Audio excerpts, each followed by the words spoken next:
नमस्कार, विद्या संसार में आपका स्वागत है।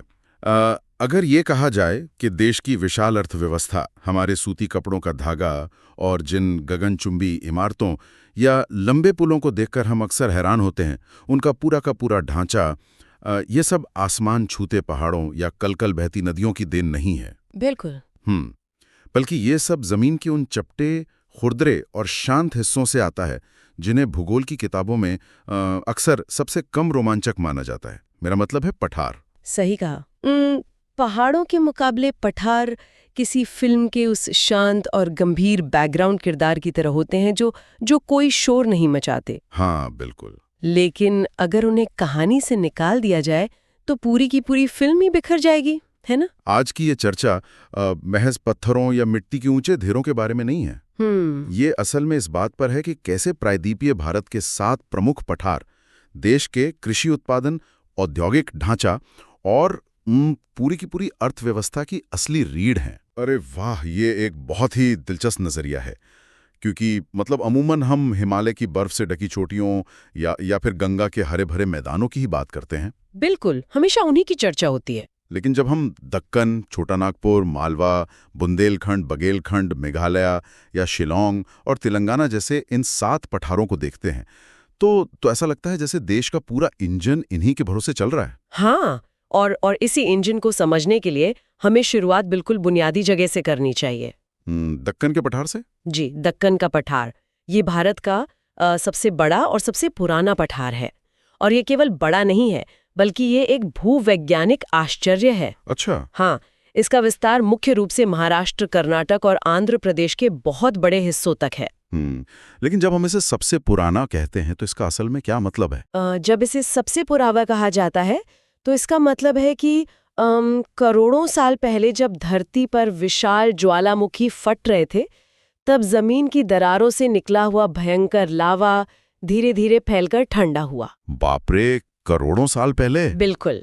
और उस लावे के जमने से जो बेसाल्ट चट्टानें बनी, उन्हीं चट्टानों ने इस विशाल पठार का रूप लिया। अच्छा, लेकिन यहाँ मेरी एक उलझन है। हाँ, बताइए। अगर ये पठार करोड़ों साल पुराना है और इतने लंबे समय के साथ मौसम की मार, बारिश और तेज हवाओं ने इसे लगातार घिसा है, तो इसकी मिट्टी को तो अब तक पूरी तरह से बंजर और बेजान हो जाना चाहिए था ना? हाँ, ये सवाल बहुत स्वाभाविक है। तो फिर ये देश की खेती का इतना बड़ा केंद्र कैसे बना हुआ है, विशेषकर कपास की खेती के लिए? यही तो प्रकृति का असली विज्ञान है। वो जो ज्वालामुखी का लावा था, जब वो लाखों सालों में टूटकर और घिसकर मिट्टी में बदला, तो उसने एक बहुत ही विशेष प्रकार की मिट्टी का निर्माण किया। काली मिट्टी। बिल्कुल, काली मिट्टी, जिसे हम रेगूर मिट्टी भी कहते हैं, बेसाल्ट चट्टानों से बनने के कारण इस मिट्टी में लोहा, मैग्नीशियम और एल्यूमिनियम जैसे खनिज मतलब भरपूर मात्रा में होते हैं। ओह, तो खनिजों का पूरा खजाना है उसमें। हाँ, और सबसे बड़ी बात, इस काली मिट्टी में नमी को यानी पानी को सोखकर लंबे समय तक रोके रखने की अद्भुत क्षमता होती है। मतलब ये कोई साधारण मिट्टी नहीं है। तो क्या हम दक्कन के पठार की तुलना भारतीय भूगोल के एक बुजुर्ग और अनुभवी दादा से कर सकते हैं? एक दादा? हाँ। दिलचस्प है। हाँ। कैसे? मतलब एक ऐसा बुजुर्ग जिसने समय के सबसे कड़े थपेड़े सहे हैं, लेकिन आज भी अपनी उसी काली मिट्टी रूपी तिजोरी से पूरे परिवार का यानी पूरे देश का खर्च उठा रहा है। अरे वाह, ये एक बहुत ही खूबसूरत और सटीक तुलना है। और ये दादा काम कैसे करता है, ये समझना भी उतना ही जरूरी है। कपास की खेती के संदर्भ में? जी, कपास का पौधा एक ऐसी फसल है जिसे बढ़ने के लिए नमी तो चाहिए, लेकिन उसकी जड़ों में पानी का जमाव नहीं होना चाहिए। अच्छा, तो काली मिट्टी इसमें कैसे मदद करती है? काली मिट्टी की नमी सोखने की ये जादुई खूबी बिना पानी जमा किए कपास के लिए एकदम आदर्श वातावरण तैयार करती है। इसी वजह से ये पूरा क्षेत्र सिर्फ खेती नहीं कर रहा है। हाँ, बल्कि ये देश की एक विशाल टेक्सटाइल और कपड़ा इंडस्ट्री का भी आधार है ना? बिल्कुल, सूती कपड़े का पूरा उद्योग इसी पर टिका है।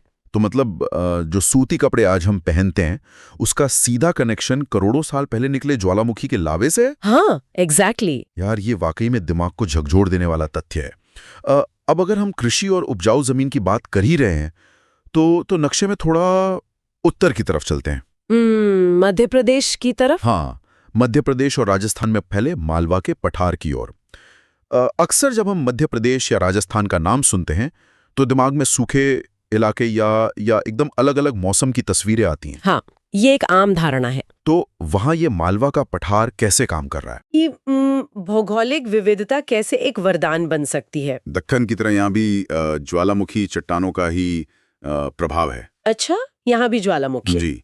लेकिन मालवा की खासियत इसकी मिट्टी का अनोखा मिश्रण है। मिश्रण मतलब काली मिट्टी के साथ कुछ और भी है। बिल्कुल, यहाँ न केवल काली मिट्टी का प्रभाव है बल्कि नदियों द्वारा लाई गई जलोढ़ यानी एल्यूवियल मिट्टी भी इसमें आकर मिलती है। ओहो, दो बेहतरीन मिट्टियों का संगम। हाँ, और इस मिश्रण ने मालवा को ऐतिहासिक रूप से भारत के सबसे उपजाऊ क्षेत्रों में से एक बना दिया है। यानी अगर दक्कन कपास के लिए जाना जाता है तो मालवा का पठार गेहूं, सोयाबीन और अन्य महत्वपूर्ण फसलों के लिए एक प्राकृतिक ब्रेड बास्केट या अन्न भंडार का काम करता है। एकदम सही। तो इन दोनों पठारों ने मिलकर देश की कृषि और भोजन की एक बहुत बड़ी जिम्मेदारी अपने कंधों पर उठाई हुई है। हाँ, और यहाँ एक और बहुत ही रोचक भूवैज्ञानिक पहलू है जिस पर हमें बात करनी चाहिए। बिल्कुल, बताइए।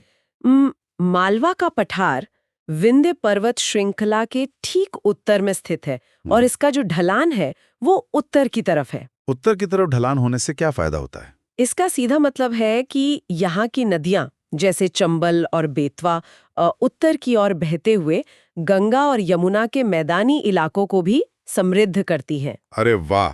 तो ये पठार केवल अपने ऊपर रहने वालों को ही नहीं पाल रहा? जी नहीं, बल्कि अपनी नदियों के जरिए ये उत्तर के मैदानी इलाकों की उर्वरता में भी अपना बहुत बड़ा योगदान दे रहा है। खेती और भोजन की बात तो एकदम साफ समझ में आ गई। दक्कन और मालवा ने मिलकर हमारी थाली और हमारे कपड़ों का इंतजाम कर दिया। बिल्कुल। लेकिन किसी भी देश को आधुनिक युग में सिर्फ खेती से तो नहीं चलाया जा सकता ना? हाँ, आधुनिक विकास के लिए और भी बहुत कुछ चाहिए।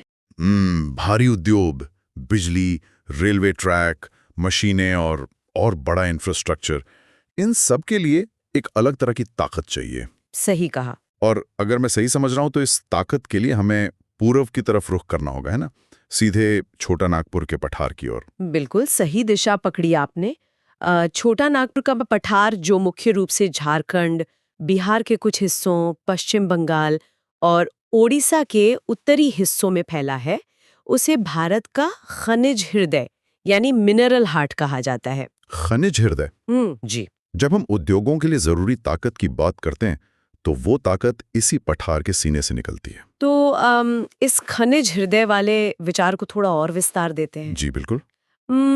एक हृदय का या दिल का काम होता है पूरे शरीर की नसों में रक्त पंप करना ताकि शरीर जिंदा रहे और काम करे। सही है। तो क्या हम ये कह सकते हैं कि छोटा नागपुर का पठार कोयले और लौह अयस्क मतलब आयरन ओर को ऊर्जा और स्टील के रूप में पूरे देश के बुनियादी ढांचे की नसों में पंप करता है? हाँ, इसे बिल्कुल ऐसे ही समझा जाना चाहिए।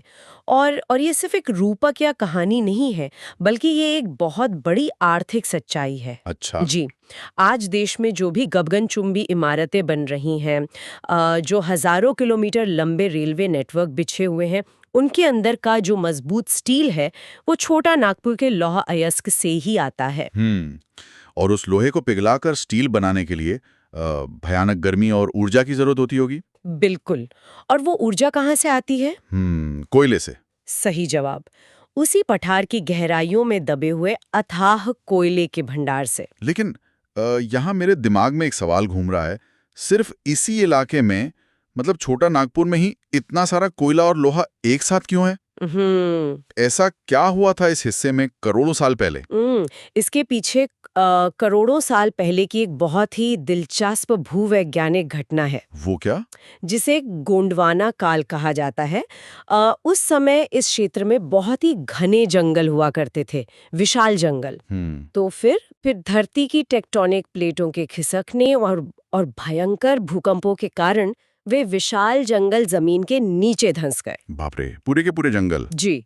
और करोड़ों सालों तक जमीन के नीचे अत्यधिक दबाव और गर्मी के कारण वे ही जंगल आज के कोयले में बदल गए। अच्छा, तो वो कोयला असल में प्राचीन जंगल है, और लोहे का क्या? साथ ही धरती के निर्माण के समय जो लोहे के तत्व यहाँ जमे थे वे आज लौह अयस्क के रूप में मौजूद है। तो प्रकृति ने लोहा और उसे पिघलाने वाला कोयला दोनों एक ही जगह पे रख दिए। ये तो ऐसा है जैसे प्रकृति ने एक पूरी की पूरी मैन्युफैक्चरिंग किट एक ही जगह पर सेट कर दी हो। बिल्कुल, इसीलिए ये पूरा इलाका देश का सबसे बड़ा इंडस्ट्रियल पावर हाउस बन गया। कमाल है। अब तक हमने दक्कन की कपास, मालवा की खेती और छोटा नागपुर के उद्योगों को देख लिया। लेकिन दक्षिण भारत में तेलंगाना और महाराष्ट्र के पठार भी तो इसी सूची का अहम हिस्सा है ना? है ना? जी बिल्कुल है। तो दक्कन के इतने विशाल विस्तार के बाद इन विशेष पठारों को हमें अलग से क्यों समझना चाहिए? क्योंकि दक्कन एक बहुत बड़ा छाता है, लेकिन उसके नीचे तेलंगाना और महाराष्ट्र के पठारों की अपनी एक अलग और अनोखी कहानी है। अच्छा, वो कैसे? यहाँ हमें एक बहुत ही बारीक संतुलन देखने को मिलता है। देखिए, ये क्षेत्र बहुत ही कठोर चट्टानों से बने हैं। बेसाल्ट और ग्रेनाइट जैसे। जी, और इस कठोरता का मतलब है कि यहाँ जमीन के नीचे पानी, मतलब जो ग्राउंड वाटर होता है, उसका जमा होना बहुत मुश्किल होता है। ओहो, तो ये खेती के लिए तो एक बहुत बड़ी चुनौती होगी। बिल्कुल, सतह से देखने पर तो ऐसा ही लगता है। तो अगर पानी जमीन के नीचे नहीं जा रहा तो वहाँ खेती कैसे इतनी उन्नत हो सकती है? यहीं पर गोदावरी और कृष्णा जैसी विशाल नदियां काम आती हैं। अच्छा, नदियों के पानी का इस्तेमाल होता है। हाँ, इन नदियों और उन्हीं कठोर चट्टानों पर बने प्राकृतिक और कृत्रिम तालाबों के जरिए यहाँ सिंचाई का एक बहुत ही बेहतरीन नेटवर्क तैयार किया गया है। तो मतलब जमीन के ऊपर ही पानी को रोक लिया जाता है। एकदम सही। लेकिन इन कठोर चट्टानों का एक और बहुत बड़ा फायदा भी है। वो क्या? ये चट्टानें इतनी स्थिर और मजबूत हैं कि ये विशाल औद्योगिक ढांचों, बड़े-बड़े आईटी पार्कों और भारी कारखानों का वजन बिना किसी भूकंपीय खतरे के आसानी से सह सकती हैं। अरे वाह! मतलब एक तरफ तो नदियों के सहारे शानदार खेती हो रही है और दूसरी तरफ जमीन की जबरदस्त मजबूती के कारण हैदराबाद और पुणे जैसे विशाल आईटी और औद्योगिक हब खड़े हो गए। जी, और कृषि और उद्योग का यही शानदार संतुलन इन पठारों को देश की अर्थव्यवस्था के लिए बेहद खास बनाता है। सच में। ये स्थिरता ही वो कारण है कि क्यों इतने बड़े-बड़े सर्वर फार्म्स और मैन्युफैक्चरिंग यूनिट्स इन पठारी क्षेत्रों में बिना किसी डर के स्थापित किए जा रहे हैं। हाँ, क्योंकि वहाँ जमीन हिलती नहीं है। बिल्कुल, यहाँ की जमीन एक बहुत ही ठोस ढाल की तरह काम करती है। तो अब तक तो हमारे दिमाग में प्रायद्वीपीय पठार का एकदम स्पष्ट नक्शा बन गया है, जी। जो मध्य भारत से लेकर दक्षिण और पूरब तक फैला हुआ है। लेकिन अक्सर एक बड़ी गलती ये होती है कि लोग इस पठार को सिर्फ दक्षिण या फिर मध्य भारत तक ही सीमित मान लेते हैं, है ना? या ये भूगोल की सबसे आम गलतफहमियों में से एक है। अच्छा। जी, प्रायद्वीपीय पठार की जड़ें उत्तर की तरफ भी बहुत गहराई तक फैली हुई हैं और यहीं पर बुंदेलखंड और बघेलखंड के पठार हमारी तस्वीर में आते हैं। बुंदेलखंड जो उत्तर प्रदेश और मध्य प्रदेश के बॉर्डर पर स्थित है। बिल्कुल। अक्सर जब भी बुंदेलखंड का जिक्र होता है तो सिर्फ सूखे या पानी की कमी की ही बात होती है। जी। फिर ये पठार देश के लिए इतना महत्वपूर्ण क्यों है? देखिए, बुंदेलखंड का पठार ग्रेनाइट और नीस जैसी नीस यानी ग्नाइस बेहद प्राचीन और कठोर चट्टानों से बना है। ये सच है कि इस भयंकर कठोरता के कारण यहाँ की मिट्टी बहुत गहरी नहीं है और बारिश का पानी तेजी से बह जाता है, जिससे अक्सर सूखी की स्थिति बनती है। तो फिर इसका फायदा क्या है? भूवैज्ञानिक दृष्टिकोण से ये वो लंगर या एंकर है जो भारतीय प्रायद्वीप को उत्तर की तरफ से मजबूती से बांध कर रखता है। अच्छा, तो क्या इसका कोई आर्थिक या ऐतिहासिक महत्व भी है या ये सिर्फ एक सूखी चट्टानी जमीन है? अरे, इसका ऐतिहासिक और आर्थिक महत्व बहुत विशाल है। कैसे? इसी कठोर लाल और भूरी मिट्टी वाले इलाके ने सदियों से भारत के बेहतरीन निर्माण पत्थरों मतलब बिल्डिंग स्टोन्स की आपूर्ति की है। ओहो, मतलब पुराने किले और इमारतें? जी, कई ऐतिहासिक किले इन्हीं मजबूत चट्टानों के कारण हमेशा अजेय रहे। इसके अलावा जो बघेलखंड का पठार है, जो बुंदेलखंड के ठीक बगल में है, वो अपने घने जंगलों और खनिजों के लिए जाना जाता है। अच्छा। यहाँ तक कि पन्ना जैसे इलाके जहाँ भारत के मशहूर हीरे पाए जाते हैं, वो भी इसी जटिल भौगोलिक संरचना का ही हिस्सा है। बाप रे, ये जानना बहुत ही दिलचस्प है कि जो जमीन ऊपर से सूखी और एकदम कठोर दिखती है, वो अपने भीतर कीमती हीरे और इतने मजबूत पत्थर छिपाए हुए हैं। बिल्कुल, यही तो प्रकृति का रहस्य है। लेकिन इन सब में जिस नाम ने मुझे सबसे ज्यादा चौंकाया है, वो है मेघालय या शिलोंग का पठार। हाँ, वो तो सबसे हैरान करने वाला है। क्योंकि ये उत्तर पूर्व यानी नॉर्थ ईस्ट भारत में स्थित है, और जब भी उत्तर पूर्व का जिक्र होता है तो दिमाग में तुरंत हिमालय के बर्फ से ढकी चोटियां, गहरी खाइयां और देवदार के जंगल आते हैं। बिल्कुल। तो मेघालय में एक प्रायद्वीपीय पठार का होना, ये तो भौगोलिक रूप से किसी पहेली की तरह लगता है। ये भूगोल की उन सच्चाइयों में से है जो पहली बार सुनने पर बिल्कुल कल्पना से बाहर लगते हैं। हाँ, क्योंकि वो तो पहाड़ों के बीच है। सतह से देखने पर मेघालय बिल्कुल अलग थलग और पहाड़ों का हिस्सा लगता है, लेकिन भूविज्ञान की दुनिया में मेघालय या शिलांग का पठार हिमालय का हिस्सा है ही नहीं। क्या हिमालय का हिस्सा नहीं है? जी नहीं, वो असल में छोटा नागपुर और मुख्य प्रायद्वीपीय पठार का ही एक टूटा हुआ और अलग हुआ विस्तार है। एक मिनट जी। छोटा नागपुर तो झारखंड और पश्चिम बंगाल में है, और मेघालय तो पूरा बांग्लादेश पार करके सुदूर उत्तर पूर्व में है। बीच में तो गंगा और ब्रह्मपुत्र का इतना विशाल मैदानी इलाका है। तो फिर दक्कन या छोटा नागपुर के परिवार का ये सदस्य वहां इतनी दूर कैसे पहुंच गया? इसे समझने के लिए हमें फिर से करोड़ों साल पीछे जाना होगा। अच्छा, बताइए। जब भारतीय टेक्टोनिक प्लेट यूरेशियन प्लेट से टकरा रही थी, तो उस भयंकर टकराव के कारण भारतीय प्रायद्वीप के उत्तर पूर्वी हिस्से में एक विशाल दरार पड़ गई। एक दरार? हाँ, जमीन का एक बहुत बड़ा हिस्सा टूटकर नीचे धंस गया। इसे भूविज्ञान में मालदा गैप या गारो राजमहल गैप कहा जाता है। मालदा गैप? तो वो दरार और वो टूटा हुआ हिस्सा अब कहाँ है?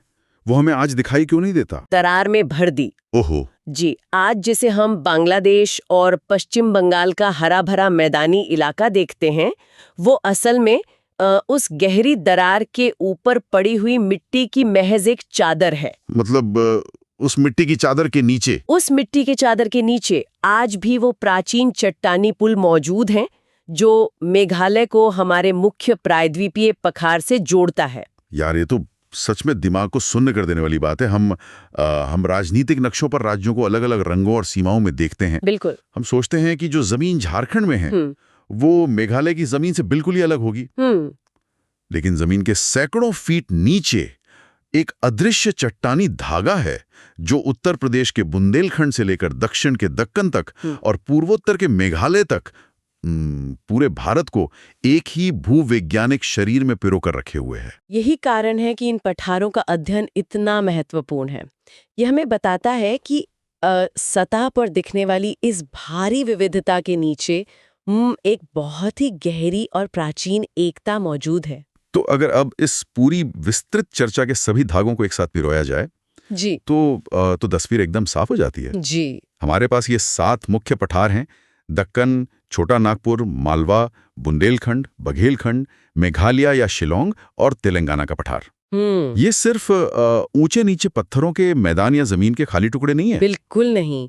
ये एक विशाल और जटिल इंजन के अलग अलग पुर्जे हैं जो मिलकर काम कर रहे हैं। हाँ, दक्कन का सबसे पुराना ज्वालामुखी पठार अपनी जादुई काली मिट्टी से कपास उगाकर हमारे लिए कपड़ों का इंतजाम कर रहा है।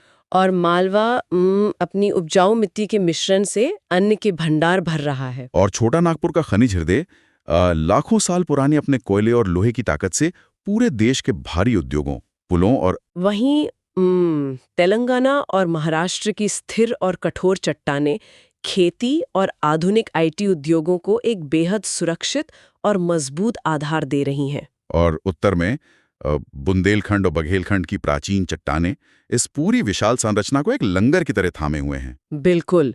और पूर्वोत्तर में मेघालय का पठार मालदा गैप के उस पार से ये साबित कर रहा है कि भारत की भौगोलिक जड़ें कितनी ज्यादा गहरी और रहस्यमयी हैं। सच में यह समझना वाकई में आंखें खोल देने वाला था कि देश का विकास केवल नई नीतियों या कारखानों से ही नहीं होता, बल्कि उन जमीनों की बनावट से तय होता है जिन पर हम खड़े हैं। खनिज उत्पादन, उपजाऊ मिट्टी, कपास की खेती और औद्योगिक विकास, ये सब कुछ सीधे तौर पर इन 7 पठारों से ही संभव हो पाया है। और इस पूरी भूवैज्ञानिक यात्रा के अंत में एक विचार ऐसा है जिस पर हम सबको गहराई से सोचना चाहिए। वो क्या? देखिए, हमने ये तो जान लिया कि दक्कन का पठार करोड़ों साल पुराना है और इसका निर्माण ज्वालामुखी के धधकते लावे से हुआ। जो जमीन इतने करोड़ों सालों से वहां मौजूद है, जिसने धरती के हर बड़े बदलाव, हर मौसम और हर उथल-पुथल को झेला है। जरा सोचिए, उस काली मिट्टी और कठोर बेसाल्ट चट्टानों की अथाह गहराइयों में भूविज्ञान के और कितने ऐसे रहस्य छिपे होंगे जिन्हें आज तक इंसान खोज भी नहीं पाया है। अरे, ये तो बहुत ही गहरा सवाल है। बिल्कुल। जमीन जितनी पुरानी होती है, उसकी परतों में दबे राज उतने ही गहरे और चौंकाने वाले होते हैं। भविष्य में ये पठार हमें और क्या-क्या दे सकते हैं? ये तो सच में कल्पना से परे है। ऐसे ही और वीडियो के लिए आप किस विषय पर वीडियो चाहते हैं, वो कमेंट में जरूर बताएं।